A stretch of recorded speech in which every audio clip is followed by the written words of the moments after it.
41 பேரை செத்து போயிட்டாங்கல்ல. காரணமும் திமுக தான் சொல்றோம். எல்லாத்துக்கும் அம்மா திரிஷாவை ஒரு கூட்டு போறதுக்கு நாங்க தான் காரணம். ஐநார் நாகேந்திரன் பேசினாரு, அடுத்த நாள் உண்மைப்படுத்திட்டார. பொதுவாகவே எலெக்ஷன் கமிஷனுடைய ரூலே என்ன செஞ்சிருக்குன்னா, பட் இவரை டிஸ்குவாலிஃபை பண்ணணும் எலெக்ஷன். இருந்தாலும் இந்த ஜனநாயகன் படத்தை இந்த ஒரிஜினா இருக்காருல்ல, அதில் நீங்க பாத்தீங்கன்னா இவங்களுக்கு ஒவ்வொருத்துக்கும் ஒரு என்கொயரி தான் போடணும் தனியா. நல்ல விஜிலன்ஸ் ஆபீசர் போட்டு, மானிட்டரிங் ஆபீசர் போட்டு இவனே பாட்டில் உடைக்கிறான். தொடர்ந்து இந்த மக்கள் மன்றத்துல தொடர்ந்து அவர் வந்துகிட்டே இருந்தாருன்னா, இப்ப சீமானுக்கு இப்ப எத்தனை பேர், விளாத்திபுரத்துல எத்தனை பேர் இருந்தாங்க? 1,00,000 பேரை பார்த்த சீமான், 50,000 பார்த்த சீமான், 5,000 பார்த்த சீமான், 500 பேர் பார்த்த சீமான், இப்ப 50 பேர் பார்த்த. என்கிட்ட ஒரு 200 கோழி இருக்கு. என்னுடைய உணவை, அசைவ உணவை அந்த கோழி தீர்மானிக்கிறது. புரோட்டீனுக்கு நல்ல எக்கு கிடைக்குது. காலையில எந்திரிச்சு 5 குதிரை வச்சிருக்கேன், அதுக்கெல்லாம் கடலை மிட்டாய் கொடுப்பேன். இது வரைக்கும் 14 ஆண்டு காலம் ஆச்சு. ஒரு நாள் கூட நாங்க கமர்ஷியல் சென்டர் வாங்கினது. அப்ப நம்ம ஒரு பெரிய பயோகேஸ் இந்த நாட்டுக்கே நம்ம, என் வீட்டுக்காரி கேப்பா, ஏன்பா போட்டு இப்படி எல்லாம் போட்டு சிரமப்படுறீங்க? உங்க மகன் ஒரு சம்பவம் பண்ணாரு. பாசிச கருத்துக்களை, பர்சனல் கருத்துக்களை ஜஸ்டிஸ் அவரது ஜட்மெண்டில் இணைத்து எழுதியதை போல எனக்கு தென்பட்டது. சூப்பர் சரவணா ஸ்டோர்ஸ்ல சம்மருக்கு ஆடைகள் வாங்கும்போது outdoor games free. Super Saravana stores summer கோடையை கொண்டாடலாம். ஆச்சி மசாலா, எந்த சமையலும் ருசி தேடும் ரகசியம் 20 ரூபாய். வீடுதோறும் அரசு சேவைகள், மருத்துவம் தொடர்ந்திட ஸ்டாலின் தொடரட்டும், தமிழ்நாடு வெல்லட்டும். சீமான் பிரச்சாரத்துக்கு வந்திருந்தார். இப்ப நம்ம தொகுதிக்கு நம்ம பேட்டி எடுக்கிறதுக்கு முன்னாடி பேசிட்டு இருந்தார். அதில் அவர் சொல்கிறாரு, உங்களை சகோதரர்னு சொல்லிட்டு உங்கள் பேரை சொல்லிட்டு இது மாதிரி விளாத்திக்குள்ளமே காணா போய்டும், மறுபடியும் அவர் வந்தாருண்ணா அப்படிங்கிற ஒரு விமர்சனத்தை வைக்கிறார். அதான் கட்சிக்காரங்க தான் சொல்லியிருப்பாங்க. எனக்கே சீமான் என்ன 2011 காங்கிரஸை இங்கே ஏற்றிருந்தாங்க. அப்போ சீமான் தான் எனக்கு பிரச்சாரத்துக்கு வந்தார். ராகுல் காந்தி வந்தார். உடனே ராகுல் காந்தியை சீமானை வச்சு கவுண்டர் பண்ணணும்னு சொல்லி நாங்கள் மீட்டிங் போட்டோம். விளாத்திக்குளத்தை காக்கணும்னா மார்க்கண்டியன் ஓட்டு போடணும்னு சொல்லி பேசினார். அப்படியா? சீமான் பேசியிருக்காரு. எந்த வழியில விளாத்திக்குளம் காணாம போகணும்னு சொல்றதுதான் அவர் பார்க்கணும். அணையை அடைக்கிறீங்க அப்படிங்கிற விமர்சனத்தை கூட சீமான் வச்சுட்டு போனார். ரிவரே ஒரு சீசனல் ரிவர் தான். இது ஒரு பெர்னியல் ரிவர் கிடையாது. வைப்பார் நம்ம தொகுதியில் ஒரு 65-56 கிலோமீட்டர் வைப்பார் ரிவர் ஓடுது. ஃபர்ஸ்ட் நம்ம எம்எல்ஏ வந்தோடனே அதை ஃபுல்லாகவே வேலிக்கருவியை ஃபுல்லாகவே ரிமூவ் பண்ணோம். ஒரு 2 crores மக்களோட இணைந்து நம்மளுடைய கான்ட்ரிபியூஷன் எல்லாமே சேர்ந்து நம்ம பண்ணோம். மறுபடி வேலிக்கருவி மறுபடியும் இப்போ முளைச்சிருக்கிறதுல நான் அவர் மேலே ரொம்ப பிரியம் உள்ள ஆள். தன் பிள்ளையை தானே பெருமைப்படுத்திக்கிறது மாதிரிலாம் சொல்ல முடியாது. சீமானை பொறுத்த வரைக்கும் நம்ம மேலே எல்லாம் இப்போ மல்லாக்கப்படுத்திட்டு எச்சி துப்புனா யார் மேலே விழுவும்? மேலே படுத்துட்டு எச்சி துப்புனா யார் நம்ம மேலே தானே விழுகும். என்னை அவர் குற்றம் சுமத்திட்டாவே அவர் மேலே எச்சி துப்புற மாதிரி தான் அது. அப்பளுக்கு இல்லாதவர்களையும் நீ குற்றம் சுமத்துறீன்னா அவனை உங்களுக்கு நியாயத்தின் பக்கம் நான் இருக்கேன்னு சொல்றதுல யாரும் நம்ப மாட்டாங்கல்ல சார். நீங்க போய் இயேசுநாதர் குற்றவாளின்னு சொன்னா யார் ஏத்துக்குவாங்களா? மக்கள் ஏத்துக்கிட மாட்டாங்க. உலகமெல்லாம் 65% கிறிஸ்டியானிட்டி இருக்காங்க. நீங்க நம்மளுடைய கிருஷ்ண பரமாத்மாவை பற்றி குறை சொல்லிட முடியுமா? இந்தியாவில் 75% மக்கள் ஹிந்துஸ் இருக்காங்க. 100 கோடி மக்கள் இந்த மதத்தை நேசிக்கிறாங்க. திமுகவினுடைய தலைவரை எந்த திமுக தொண்டனும் குறை பேசிட முடியுமா? ஒரு பொதுநலவாதி அண்ணன் சீமான், நீங்க பொதுத்தளத்தில் பணி செய்கிறீர்கள். உங்களுடைய பல்வேறு கருத்துக்கள் எங்களை போன்றவர்கள் எல்லாம் ஈர்க்கக்கூடியதாக இருக்கிறது. யதார்த்தமானவர்களை நீங்கள் கொச்சைப்படுத்துகிற போது உங்களையே நீங்கள் கொச்சைப்படுத்தி கொண்டதை போன்றதான் கருதுகிறேன். நீங்கள் அரசை எதிர்ப்பதும் எங்களை எதிர்ப்பதும் எதிர்க்கட்சிகளை விமர்சனம் கொடுத்து கூட உங்களை மாதிரியான மனிதர்கள் இந்த சமூகத்தில் இருக்க வேண்டும் என்று நாங்கள் நினைக்கிறோம். நிறைய எதிர்க்கட்சிகள் என்ன செய்யணும்? இருக்கணும். எதிர்க்கட்சிகளே இல்லாமல் ஆளுங்க சேர்க்க முடியுமா? அதனால எல்லாரையுமே இருக்கணும் தான் நாங்கள் நினைக்கிறோம். எடப்பாடி பழனிசாமியவே எங்கள் தலைவர் சட்டமன்றத்தில் அதான் ஹைலைட்டு. நீங்க இருக்கணும். யாரை சொல்றாரு? எங்க கூட போட்டியாளர்களா நீங்க யார் இருக்கணும்? நீங்க 75 பேர் இருக்கீங்க, நிறைய கருத்தை பேசுறீங்க. சட்டமன்றத்திலேயே தலைவர் விட அப்படியா இருப்பார் எடப்பாடியார். உடனே தலைவர் சரி ரைட்டு விடுங்க, அவர் பேசட்டும், ஸ்பீக்கர் வேண்டான்னு சொல்லுவார், அவர் கருத்தை பேசட்டும்னு சொல்லுவார். இப்போ நாளைக்கு எங்களுக்கு எதிர்க்கக்கூடிய ஆளே இல்லாத அளவுக்கு சட்டமன்றத்துக்குள்ள ஆள் என்ன ரசிக்குமா? சட்டமன்றம் எல்லாமே 234 நாங்கே இருந்தால் எப்படி இருக்கும்? சட்டமன்றத்தில் கேள்வி கேட்கறதுக்கு ஆள் இல்லை, எதுக்கு ஆள் இல்லைன்னு எப்படி இருக்கும்? அதனால தான் எங்கள் தலைவர் சொன்னார், நீங்கள் இருங்க அப்படின்னு சொன்னாரு. இல்லை நாங்கள் வரமாட்டோம்னு சொல்றாங்க.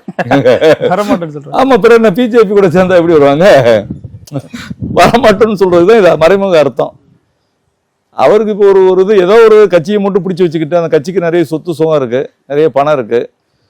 எடப்பாடி பழனிசாமி வந்து ஒரு ஸ்டேட்ஸ்மேன் கிடையாது, ஒரு நார்மல் ஹியூமன். அவர் ரொம்ப கீழே கடைநிலையில் இருக்கக்கூடிய ஒரு குடும்பத் தலைவன் எப்படி குடும்பத்துக்கு வருமானம் ஈட்டுறது செய்யறது, அந்த வண்டி எப்படி ஓட்டுறது, அது மாதிரி அவர் இந்த கட்சியை வச்சு நம்மளை எப்படி ஓட்டிக்கிறதுன்னு பாக்குறாரு. அவ்வளவுதான வெளியே நாட்டை எப்படி வழி நடத்தணும்ன்றது யாருக்கு இல்லை, அவருக்கு இல்லை.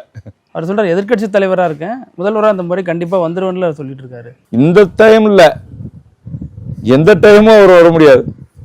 எங்க தலைவரே சொன்னாரு, நீங்க இங்க எதிர்த்து இருங்க, என்னைக்காவது வர்றதுக்கு வாய்ப்பு இருக்கு அப்படி எங்க தலைவர் சொல்றாரு.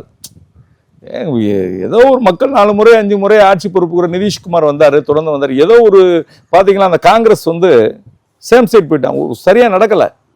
பிஜேபி வர வேண்டிய அங்க அவசியம் இல்லை.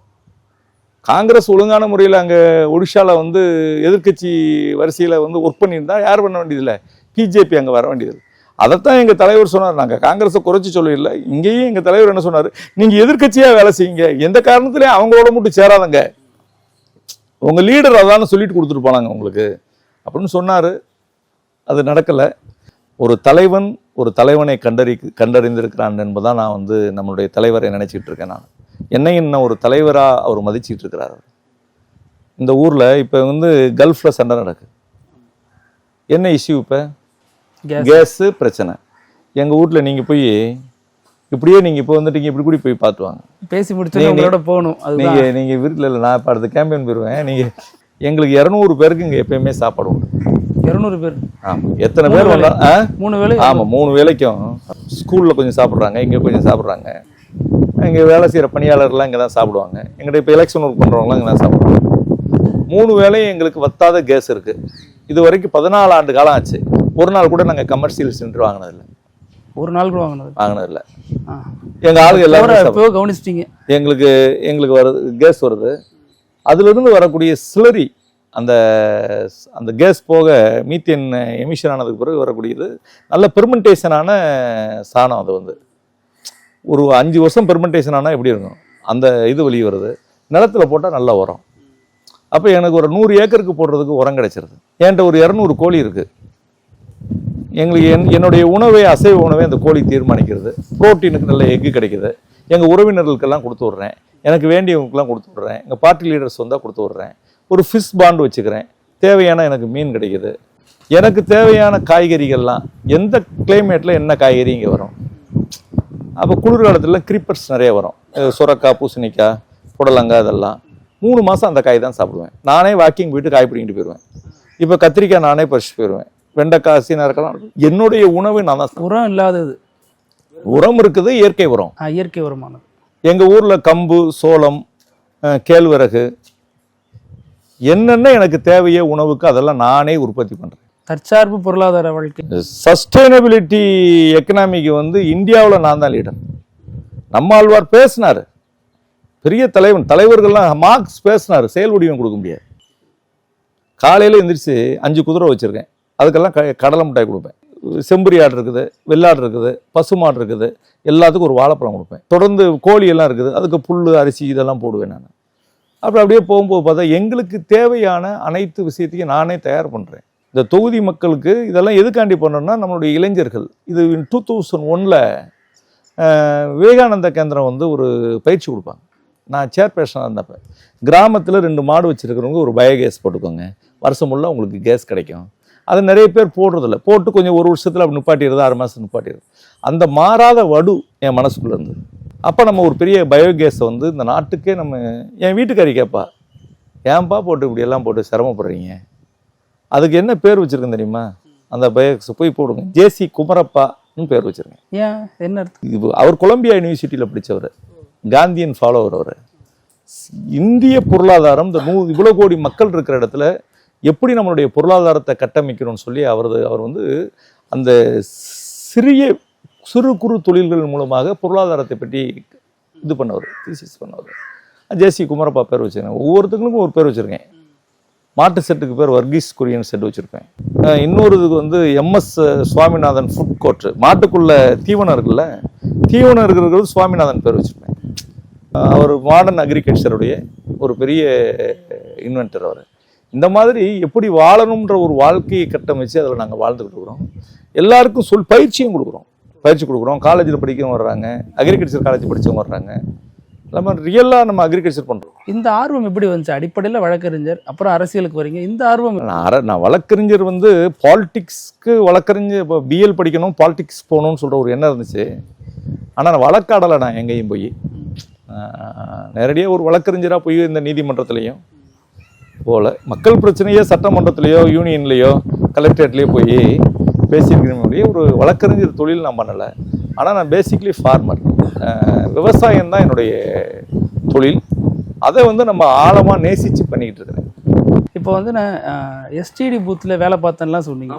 அந்த காலகட்டத்தை யோசிக்கிறப்ப இப்போ எப்படி இருக்கு? எதுவுமே மல்டிபிள் பண்ணக்கூடிய ஒரு பவர் வந்து எனக்கு என்னுடைய ஜீன்லேயே வந்திருக்குது. எங்கள் தாத்தா வந்து எங்கள் பாட்டி கொஞ்சம் வயசுல இறந்துப்பான்னு சொல்லுவாங்க. எங்கள் அப்பா வந்து கவர்மெண்ட் சர்வீஸில் வேலைக்கு போயிட்டார், அக்ரிகல்ச்சர் டிபார்ட்மெண்ட்டில். அப்போ தாத்தா ஒரே ஒரு பையன்தான். அப்போ அவரை படிக்க வைக்கிறதுக்காக அப்போயே மாடு இதெல்லாம் போச்சுட்டு மேக்சிமம் அங்கே காட்டில் தான் இருப்பார். உழுக செய்ய வைக்க ஃபார்மிங் ஆக்டிவிட்டீஸ் வேலை தான் பார்த்துட்டு இருப்பார். அதனால் எனக்குமே வந்து பார்த்திங்கன்னா நான் எஸ்டிடி பூத்தில் ஜாயின் பண்ணும்போது கப்பல் ராவத்தர் பூத்தில் அங்கே மதுரை காம்ப்ளெக்ஸ் பஸ் ஸ்டாண்டுக்கு ஏற்ற மாதிரி இருக்கும். ஜாய் ஃபார்ம்ஸ்னு மேலே போட்டிருக்கோம். இப்போ அதில் யுனைடெட் ஃபுட்ஸ்னு சொல்லி ஒரு கடை இருக்குது. கப்பல் ராவத்தர் இறந்து போயிட்டாங்க. அவர் பையன் ஹரிஸ்ன்ற ஒரு சிங்கப்பூர் போயிட்டார், செட்டில் ஆகிட்டார். அதெல்லாம் க்ளோஸ் பண்ணார். அப்போயே 3500 அந்த கடை ஓடிச்சு. 1 இயரில் 14,000 கூட வச்சுட்டேன். 5 மணிக்கு எந்திரிச்சிடுவேன். 4 ஃபோன் இருக்கும். ஃபாரினர்ஸ் எல்லாம் வருவாங்க. திருப்பி நிறைய கடைகளுக்கு இன்டர்லிங்க் கொடுப்பேன். அப்போ 15-20% எஸ்டிடி கமிஷன் வரும். கடைக்காரங்களுக்கு ஃபோனில் அவங்க நேரடியாக காஜி மூசாவோ ஏபிடெக்ஸ் போன்ற ஜவுளி கடையெல்லாம் இருக்கும். நேரடியாக பேசினா அவங்களுக்கு வந்து அவங்களுக்கு எஸ்டிடிக்கு 20% கலெக்ஷன் வரும். நான் இன்டர்லிங்க் பண்ணால் எங்களுக்குள்ள கமிஷனில் 10% அவங்களுக்கு கொடுப்பேன். சைக்கிளில் அப்படியே போயிட்டே இருப்பேன், டக்கடிச்சேமோ டவுனுக்குள்ளே. மல்டிபிள் பண்ணலாம். அந்த மாதிரி பாலிடிக்ஸுமே வந்து தொடர் உழைப்பு தான். இந்த டிசிப்ளின் எப்படி மெயின்டைன் பண்ணணும்னு நினைக்கிறீங்க? காலைல 5 மணிக்கு எழுந்திருக்கேன்னு சொல்கிறீங்க. இப்போ நாங்கள் இன்டர்வியூக்கு தம்பி 20 நிமிஷத்தில் வந்துடுவோம், நீங்கள் 19 நிமிஷத்தில் வந்து டான்னு நிற்கிறீங்க. அந்த டைமிங் டிசிப்ளின் எப்படி?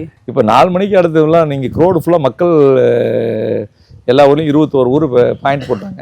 கரெக்டாக போகணும்ல. இப்போ இல்லை அது மேக்ஸிமம் வந்து சொன்ன நேரத்துக்கு வந்துடுவேன். அது அரசியல் அரிதான ஒரு விஷயமாச்சு, சொன்ன நேரத்துக்கு நிகழ்ச்சிக்கு போகிறது வர்றதெல்லாம். எல்லாம் என்னையெல்லாம் தாண்டி ஒர்க் பண்ணுறவங்களும் இருக்காங்க. இப்போ அவர் ஒட்டஞ்சித்திர சக்கரபாணியெல்லாம் நீங்கள் பார்த்தீங்கன்னா அப்படியே த்ரில்லிங்காக இருக்கும். அவருடைய எக்ஸ்பீரியன்ஸு, ஒர்க்கு, அவங்க பண்ணுறது எல்லாம் பயங்கரமாக பண்ணிட்டு இருக்காங்க. எல்லாருமே பாலிட்டிஷியன்ஸ் மாதிரி ஒரு கஷ்டமான வேலை யாருக்குன்னா, அது எதிர்கட்சிக்காரங்களாக இருந்தாலும் சரி, ஆளுங்கட்சியாக இருந்தாலும் சரி. நீங்கள் வந்து 100 ஐஏஎஸ் ஆஃபீஸருக்கு ஒரு எம்எல்ஏ, ஒரு பாலிட்டிஷியன் சமம். அதில் வந்து ரொம்ப ரேராக கொஞ்சம் கம்மியாக இருப்பாங்க, கூட இருப்பாங்க. இருந்தாலும் கூட இவங்கள்ட்ட இருக்கக்கூடிய ஒரு டெடிகேஷன், ஒர்க்கு இதெல்லாம் வந்து வேற இதாக இருந்திருக்காது. நீங்கள் இப்போ ஒரு பெரிய ஐஏஎஸ் ஆஃபீஸர்னா எல்லாரையும் நீ தப்பாக நினச்சிட வேண்டியதில்லை. பெரிய மாபெரும் தலைவர்கள்லாம் இருக்காங்க ஐஏஎஸ் ஆஃபீஸர்ஸ். இந்த ரவிக்குமார்னு சொல்லி நம்ம தூத்துக்குடி டிஸ்ட்ரிக்ட் 4 வருஷம் அந்த கலெக்டர். 16 hours வேலை போவார். இப்போ இளம் பகவத் இப்போ தூத்துக்குடியில் இப்போ எலெக்ஷன் கமிஷன் வந்து அவரை மாற்றிருக்காங்க. கல்யாணம் ஆகலை, குழந்தை இல்லை. ஒரு வாழும் மனித கடவுளாக தான் அவரை பார்க்கணும். எங்கெல்லாம் வந்து கஷ்டம் இருக்கோ அந்த இடத்துல இளம் பகவத் இருப்பார். முழு நேரமாக வேலை பார்ப்பார். உங்களுக்கு வந்து டூன் பாக்ஸில் சாப்பாடு 2 நேரத்துக்கு கொண்டு வந்துடுவார்.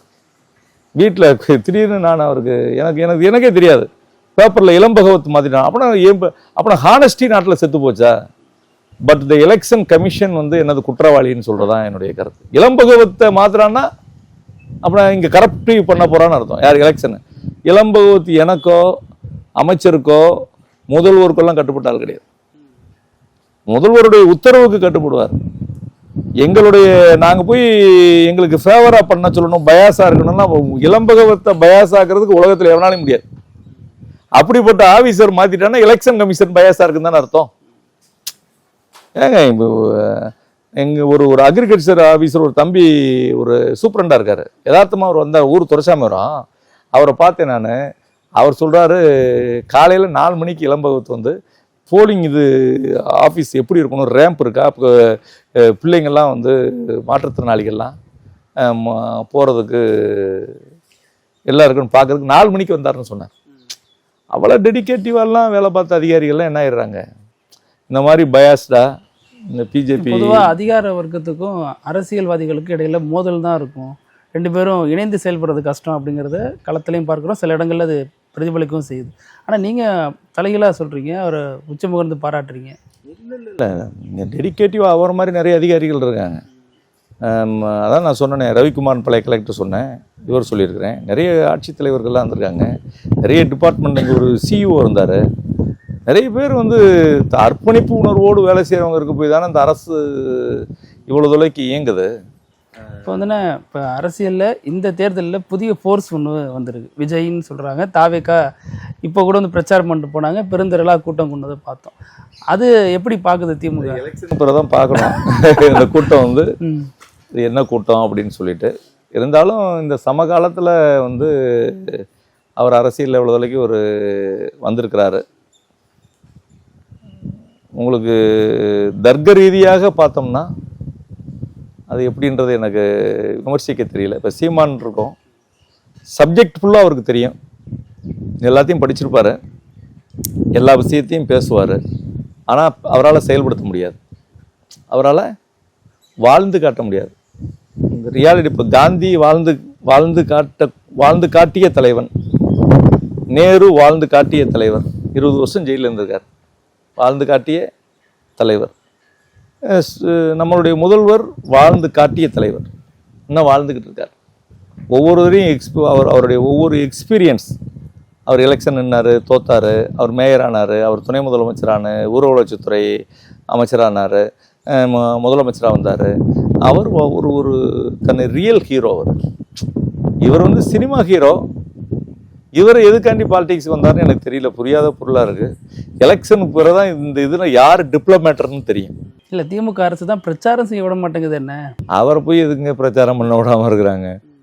ஒரு விஷயம், நீங்கள் இப்போ கை இருக்குது, இதுக்குள்ளே கண்டுபிடிக்க முடியாத வரைக்கும் இது என்னது தெரிஞ்சு போச்சுன்னா ஒன்றும் இல்லை. விஜயை இப்போ நான் இருக்கிறேன், என் வேலையை காலையில் என்ன டியூட்டி, 6 மணிக்கு போனாலும் எம்எல்ஏ கூட சுற்றலாம் வாக்கிங்கில். 8 மணிலேருந்து 10 மணி வரைக்கும் என்ன செய்யலாம், அவர்கிட்ட போய் கோரிக்கையை சொல்லலாம். 10 மணிலேருந்து சாயங்காலம் நைட்டு 10 மணி வரைக்கும் அவர் ஏதாவது ஒரு ஊரில் ஏதாவது ஒரு வேலையை பார்த்துட்டு இருப்பார். இல்லாட்ட சட்டமன்றத்துக்கு போனால் அங்கே எம்எல்ஏ ஆஃபீஸ் இருக்கும், அங்கே எல்லாரும் போய் அவர் வீட்டில் ஒரு ரூம் நான் வச்சுக்கிடுவேன், மீதியெல்லாம் அவங்க படுத்துக்கிடுவாங்க தொகுதிக்காரங்க. அப்போ எப்போ வேணாலும் எம்எல்ஏ பார்க்கலான்னு. ஆனால் விஜய் அப்படி கிடையாது. அவர் வந்து பாலிட்டிக்ஸை சினிமா பாணியை எப்போயாவது ஒரு தடவை அந்த ஹீரோ வர்றார்ல சினிமாவில், எம்ஜிஆர் வந்து காப்பாற்றுவார்ல, தண்ணியெல்லாம் அடிச்சுட்டு போவார், அதை மாதிரி விஜய் வந்து மொத்தமே இது வரைக்கும் எத்தனை மீட்டிங் அவர் வந்திருக்கார். இப்போ எலெக்ஷனில் தூத்துக்குடி, திருநெல்வேலி ஒரு கொஞ்சம் கேம்பெயின் போகிற மாதிரி இருக்குது. தொடர்ந்து இந்த மக்கள் மன்றத்தில் தொடர்ந்து அவர் வந்துக்கிட்டே இருந்தாருன்னா, இப்போ சீமானுக்கு இப்போ எத்தனை பேர், விளாத்திக்குளத்தில் எத்தனை பேர் இருந்தாங்க? 1,00,000 பேரை பார்த்த சீமான், 50,000 பார்த்த சீமான், 5,000 பார்த்த சீமான், 500 பேர் பார்த்த சீமான் இப்போ 50 பேர் பார்த்துருக்காங்க. இது என்ன காரணம்? இதான் விஜய். இல்லை, அவருடைய ஜனநாயகன் படம் ட்விட்டர் இந்த தளங்களில் வெளியானுச்சு. அதற்கு திமுகவின் உதயநிதியும் பாஜகவின் எல்முருகனும் சேர்ந்து தான் அதை பண்ணுறாங்க அப்படின்னு தாவேக்கா அதை விமர்சிக்குது. உங்களுக்கு அவன் பெருமடிக்க வடிவேலு காமெடி மாதிரி, நான் சினிமா உண்மையாகவே எந்த சினிமாவும் பார்க்குறதில்ல. நான் என் மனைவியை காதலிச்சு கல்யாணம் பண்ணேன். அப்படியாண்ணே? ஆமாம், நான் சிவாஜி படம் மட்டும் என் மனைவி கூட போய் பார்த்துருக்கேன். பெருமதி சினிமா தேட்டரில் சினிமா பார்த்ததில்ல. ரொம்ப நாளைக்கு முன்னாடி பார்த்தேன், சினிமா பார்த்ததில்ல. இப்போ அதிகமாக அதில் ஒரு நாட்டம் கிடையாது எனக்கு. இருந்தாலும் இந்த ஜனநாயகன் படத்தை இவரே இந்த ஒரிஜினா இருக்கார்ல, அதில் நீங்கள் பார்த்தீங்கன்னா இவங்களுக்கு ஒவ்வொருத்துக்கும் இவங்களே ஒரு என்கொயரி தான் போடணும் தனியாக. நல்ல விஜிலன்ஸ் ஆஃபீஸர் போட்டு, மானிட்டரிங் ஆஃபீஸர் போட்டு, இவனே பாட்டில் உடைக்கிறான். ஏன் பாட்டில் உடைச்சிட்டா என்னை குத்தி, என்ன பாட்டில் உடைப்பியா, குத்திட்டியா, வச்சுட்டியா, உடனே இங்கே பாருங்கள் இந்த அரசாங்கம் பாட்டில் உடைக்கிறாங்க, அடிக்கிறாங்கன்னு சொல்லிட்டு பேசுகிறார். அதே மாதிரி இந்த படம் எதுக்காக எடுக்கப்பட்டது? இதோட நான் முடிச்சுக்கிறேன். இந்த படம் எதுக்காக எடுத்திருக்காரு? இந்த படத்தில் இவருடைய ரோல் என்ன? எலெக்ஷனில் மற்றவங்களாம் தப்பு பண்ணுறாங்க, நான் கரெக்ட் பண்ணுறேன் அப்படின்னு சொல்லி ஒரு ஹீரோட்டிக் இமேஜை கொண்டு வரது அந்த படம் எடுத்திருக்காங்க. அப்போ இந்த படத்தை வந்து சென்சார் போர்டு வந்து என்ன செய்யலை, ட்ராப் பண்ணு. அதில் சில இஷ்யூஸ் இருக்குது, அதை நீ சரி பண்ணணும்னு சொல்கிறாரு. சரி, இப்போ இந்த எலெக்ஷனுக்கு முன்னாடி இந்த படம் வெளியே வரும்னா இந்த படத்தினுடைய காப்பிரைட் யார் வச்சிருக்கா? Who is the responsibility? படத்தோட தயாரிப்பாளர். தயாரிப்பாளர் யாரு? இந்த படத்துக்கு தயாரிப்பாளர் யாரு? இந்த படத்துக்கு ஹீரோ யாரு? இன்வெஸ்டர் யாரு? டோட்டலாகவே விஜய்கிட்ட தான் இருக்கு இது எல்லாமே. அப்போ நீயா வந்து உன்னுடைய பொலிட்டிக்கல் இமேஜை வந்து கெயின் பண்ணுறதுக்காக வெளிவிட்டுட்டு பிஜேபியும் திமுகவும் இதில் என்ன பண்ணும்? உன்னுடைய நோக்கம் நிறைவேறதுக்காக நீ கள்ளத்தனமாக என்ன செஞ்சுக்கிற, இந்த படத்தை வெளிவிட்டுருக்கிற. இதுதான் நடந்திருக்கு. பொதுவாகவே எலெக்ஷன் கமிஷனுடைய ரூலே என்ன செஞ்சிருக்குன்னா, பட் இவரை வந்து டிஸ்குவாலிஃபை பண்ணணும் எலெக்ஷன் வந்து இவருடைய கேண்டிடேட்ஸ் எல்லாத்தையுமே. இப்போ நானே இருக்கிறேன், தெரிந்தோ தெரியாமலோ மறைமுகமாகவோ நீங்கள் ஒரு ஆடு, நீங்கள் ஒரு செய்தி வந்துச்சுன்னா அது உங்களுடைய கணக்கில் தான் அது கொண்டு வரணும். எதுக்கு? பேப்பர் நிறுவனமே உங்களுக்கு வந்து உண்மையாகவே என்னை இப்போ நான் இங்கே இருக்கிறேன், நக்கீரன் வந்து என்கிட்ட நீங்கள் பேட்டி கேட்குறீங்க, உண்மையாகவே இந்த கோசாலையெல்லாம் எடுக்கிறாங்க, எம்எல்ஏ இது பண்ணுறாரு உண்மையாகவே ரியாலிட்டியை தான் பண்ண போகிறீங்க. ஆனால் நீங்கள் உங்களுடைய செய்தியை போட்டால் இது என்னது, இது நம்மளை ப்ரொமோட் பண்ணிக்கிறதுக்காக பண்ணிக்கிறது தான் அது. இப்படி தான் நான் கருதுகிறேன். நான் இந்த படத்தை பொறுத்தவரை அவர் என்ன பண்ணியிருக்காரு, அவர் தான் வெளியிட்டிருக்கிறார். குற்றங்களை முழுசும் செய்கிறதெல்லாம் அவங்க தான். இந்த 41 பேரை செத்து போயிட்டாங்கல்ல, இது ஒரு கிரைசிஸ் இப்படி வந்து இது இப்போ ஒரு பேசுப்படுகிற பொருளாகணும்னு சொல்கிறது அவங்க தான். அது காரணமும் திமுக தான் சொல்கிறாங்க. எல்லாத்துக்கும் அம்மா திரிஷாவை ஒரு கூட்டு போகிறதுக்கு நாங்கள் தான் காரணம். எங்கள் நயினார் நாகேந்திரன் பேசினார், அடுத்த நாள் உண்மைப்படுத்திட்டார. நாகரிகங்கிறது தமிழக அரசியல்வாதிகள் யாரும் பேச மாட்டேங்கிறாங்க. அவங்க சினிமா நடிகை, அவங்க மேலே இந்த குறையும் சொல்ல வரல, தனிப்பட்ட வாழ்க்கை இது. மேக்ரான் 39 வயசு, அவங்க ஒய்ஃப் 70 வயசு. யார் வேணா தனிப்பட்ட வாழ்க்கை வாழ்றதுக்கு யார் வேணா இருக்கலாம். இருந்தாலும் ஒரு பொலிட்டிக்கல் டெக்கோரம் வேண்டாமா உங்களுக்கு? ஒரு நமக்கு கீழே இருக்கக்கூடிய சந்ததிகள், நம்மளுடைய பிள்ளைகள், நம்மளுடைய இது வந்து நம்மளுடைய அவர் பிள்ளைகள் இல்லை, இங்கே இருக்கக்கூடிய எல்லா பிள்ளைகளுக்குமே ஒரு தலைவன் வந்து மாடலாக இருக்க வேண்டாமா? இப்போ நீங்கள் பிள்ளைகள் சொல்கிறப்ப இறுதியாக அந்த கேள்வியோட முடிச்சுக்கிறேன். இப்போ தாய் 8 அடி பாஞ்சா குட்டி 16 அடி பாயும்பாங்க. ஸ்டாலின் இஸ் மோர் டேஞ்சரஸ் தென் கலைஞர் அப்படிம்பாங்க. இதே மாதிரி தான் உங்கள் மகன் ஒரு சம்பவம் பண்ணார். அதற்கப்புறம் பயங்கரமான வைரலாக அந்த விஷயம் பேசப்பட்டுச்சு. அவர் எப்படி நீங்கள் இந்த மாதிரி வார்ப்பிச்சிருக்கீங்களா, அல்லது இயல்பாக அவருக்குள்ளே இருந்த உணர்வின் எழுச்சியா அந்த மாதிரி ஒரு கோஷம் போட்டாரா? யதார்த்தமாக அவர்கிட்ட அவர் வந்து சென்னையிலேருந்து இங்கே ஊருக்கு வர்றாரு. அவர் டெல்லியில் படிக்கிறாரு. யதார்த்தமாக அவர்கிட்ட நம்ம கேட்டேன் நான், என்னப்பா நான் லா காலேஜில் வந்து 95 to 2000 நான் லா காலேஜ் படித்தோம், நீங்கள் டெல்லியில் லா காலேஜ் படிக்கிறீங்க. ஒரு நீதிபதி வந்து தன்னுடைய கருத்தை வந்து என்ன செய்கிறாரு, வெளியே வந்து பேசுகிறார். இன்சைட் தி கோர்ட்டு தான் வந்து அவர் ஜட்ஜு. வெளியே வந்துச்சுன்னா அதுக்கு பேர் என்னது? அப்போ நீங்கள் வந்து இதை ஒரு நீதிபதியை விமர்சிக்கிறதுக்கு ஒரு வழக்கறிஞர் விமர்சனம் பண்ணால் அவர்கிட்டயே போய் கோர்ட்டில் வந்து என்ன செய்யணும், கேஸ் நடத்த வேண்டியது இருக்கும். நல்லா இருக்காது. ஆனால் மாணவர்கள் என்ன செய்யலாம், நீங்கள் வந்து அதுக்கு ஒரு ஒரு ஒரு ஒரு லைன் மார்ச்சாவது நீங்கள் பண்ணலாம். உங்களுடைய கருத்துக்களை இப்படி நியாயம் இல்லாமல் இப்படி பண்ணக்கூடாதுன்னு சொல்லி இன்னைக்கே 2 பெஞ்ச் ஜட்ஜ் என்ன சொல்லியிருக்காங்க பார்த்தீங்களா? இது அரசியல், இதை வந்து என்ன செய்யக்கூடாது, தெய்வீகம் அது. இதை போய் நீ வந்து கோர்ட் நீதிமன்றம் வந்து என்ன செய்யக்கூடாது, அரசியல் மேடையை மாற்றக்கூடாதுன்னு ரெண்டு நீதிபதிகள் ஜட்ஜு சொல்லிக்கிறார். இதை தான் என் பையன்கிட்ட பேசிக்கிட்டு இருந்தேன். அவர் சிஎம் வந்து அங்கே திருப்பரங்குன்றத்துக்கு தான் அவர் வந்துட்டு போறாரு அவர் இதுன்னு சொன்ன உடனே அவர் வந்து ஜட்ஜை வச்சுட்டு சொல்லிட்டாரு. அவருக்கு திருப்பி அவங்க போலீஸ் கூட்டு போனாங்க, செஞ்சாங்க. அந்த மக்கள்கிட்ட அவர் திருப்பி அதை தெளிவுபடுத்துறதுக்கானே தான் அவர் அந்த பேட்டி கொடுத்தாரு. அது பெரிய வைரலாக இருந்துச்சு. திமுக தொண்டர் இப்படி தான் இருப்பார் அப்படிங்கிற மாதிரி அவர் எடுத்து போட்டாங்க.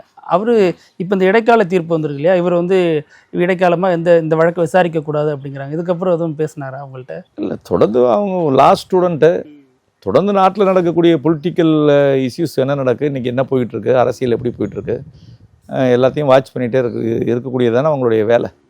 நம்ம கல்லூரியில் படிக்கும்போது எப்படி இருந்தோமோ அதை விட இன்றைக்கி நிறைய அதை விட டெக்னாலஜி நிறைய வந்துருச்சு, நல்லா பண்ணிகிட்ருக்குறாங்க.